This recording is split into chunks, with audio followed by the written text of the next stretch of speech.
لیکن انہوں نے ماننے سے انکار کر دیا۔ جو میرے آقا علیہ السلام نے آپ نے ترغیب سوچی کہ ہاں مکہ کے جو بڑے سردار ہیں اگر ان تک اسلام کی دعوت پہنچا دی جائے، اگر وہ مان گئے تو ان کا نچلے والا طبقہ بھی مان جائے گا۔ میرے آقا علیہ السلام نے طائف کے جو بڑے سردار تھے، 3 بڑے سردار تھے، ابو جہل، مسعود اور حبیب، یہ 3 بڑے سردار تھے۔ میرے آقا صلی اللہ علیہ وآلہ وسلم نے ان کو ایک جگہ پر اکٹھا کیا اور اکٹھا کر کے اسلام کی دعوت پیش کی۔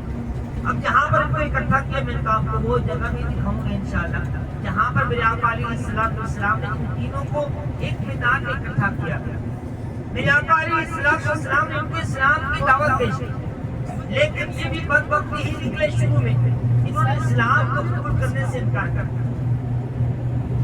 ایک تو اسلام کو قبول کرنے سے انکار کیا، دوسرا یہ کہ ان لوگوں نے میرے آقا صلی اللہ علیہ وآلہ وسلم کا مذاق اڑانا شروع کر دیا، برے برے الفاظ کسنا شروع کر دیے، یہاں تک کہ ان لوگوں نے اوباش لڑکوں کو اور ہمارا لڑکوں کو میرے آقا صلی اللہ علیہ وآلہ وسلم کے پیچھے لگا دیا۔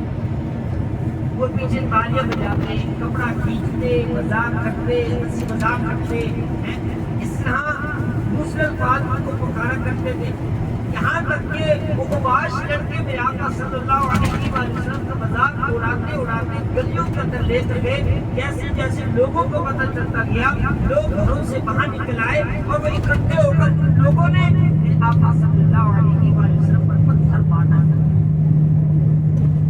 حضور علیہ السلام پر اتنے پتھر مارے گئے، اتنے پتھر مارے گئے، یہاں تک کہ میرے آقا علیہ السلام کا جسم دو رہان کہا یہ جاتا ہے پوری کائنات میں سب سے زیادہ جہاں پر میرے آقا صلی اللہ علیہ وآلہ وسلم کو تکلیفیں دی وہ طائف میں تھی۔ انہی گلی بازاروں کے اندر میرے آقا علیہ السلام کو پتھر مارے گئے، پتھروں کی برسات کی گئی، اتنے پتھر مارے گئے، اتنے پتھر مارے گئے، یہاں تک کہ جب میرے آقا علیہ السلام کا جسم زخموں سے شروع ہو گیا، آپ کے جسم سے خون نکلنا شروع ہو گیا، خون نکلتے نکلتے بہت تک آ گیا، اور جب میرے آقا علیہ السلام چلنے سے قاصر ہو گئے، بیٹھ گئے نیچے، لیکن وہ بدبخت لوگ اوباش لڑکے میرے آقا علیہ السلام کو زبردستی آپ کے بازو سے پکڑ کر کھڑا کر دیتے، پھر چلانا شروع کر دیتے، پھر پتھر مارنا شروع کر دیتے۔ میں اسی طائف کی بات کر رہا ہوں، میں کسی اور شہر کی بات نہیں کر رہا۔ آج ہم ٹور کے لیے جا رہے ہیں، انٹرٹینمنٹ کے لیے جا رہے ہیں، ایک سیر و تفریح بنانے جا رہے ہیں۔ میرے آقا صلی اللہ علیہ وآلہ وسلم زخموں سے ان کو کیا معلوم یہ نبی کون ہے؟ اللہ تعالیٰ نے ان کو کیا مقام و مرتبہ دیا؟ میرے رب تو اس کے بارے میں ارشاد فرماتا ہے لولا لما خلقت الافلاک والارضین، او کما قال علیہ السلام۔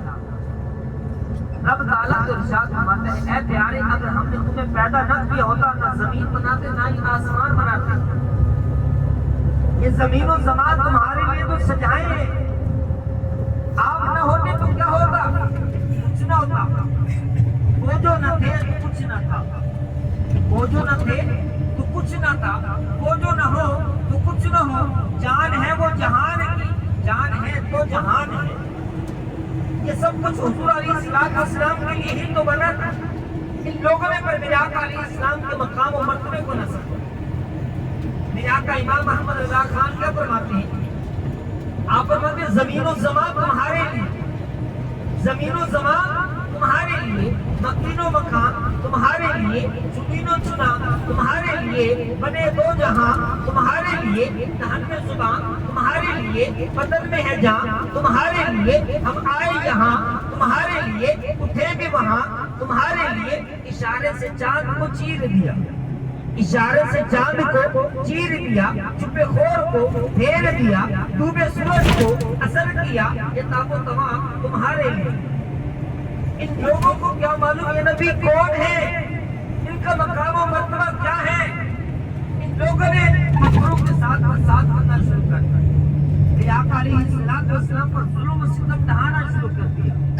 ظلم و ستم تک بات ختم نہ ہوئی، یہاں تک کہ ان لوگوں نے میرے آقا علیہ السلام پر جان لیوا حملے کیے، جان سے مار ڈالنے کے نعوذ باللہ انہوں نے حتماً انکار کوششیں کی کہ کسی طرح اس کو یہاں سے ہی ختم کر دیا.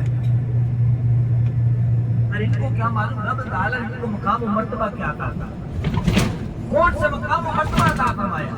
میرے آقا امام محمد رضا خان کیا ارشاد فرماتے ہیں, فرمایا سب سے اولا و اعلیٰ ہمارا نبی.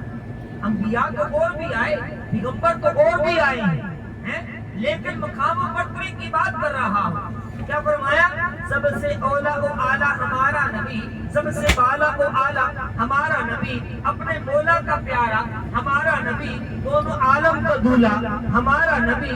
کیا خبر کتنے تارے کھلے چھپ گئے, ہمیں کیا معلوم کتنے نبی آئے چلے گئے, کوئی اتھینٹک حدیث نہیں ہے. اور اسی بات کی طرف اشارہ کرتے ہوئے کہا, کیا خبر کتنے تارے کھلے چھپ گئے, ورنہ ڈوبے نہ ڈوبا ہمارا نبی ملک کونین میں.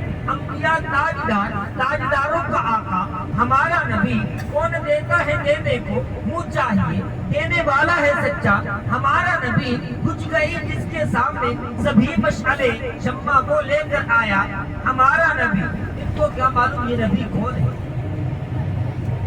جن کو اللہ تبارک و تعالیٰ نے معراج عطا فرمایا, اپنے پاس بلایا.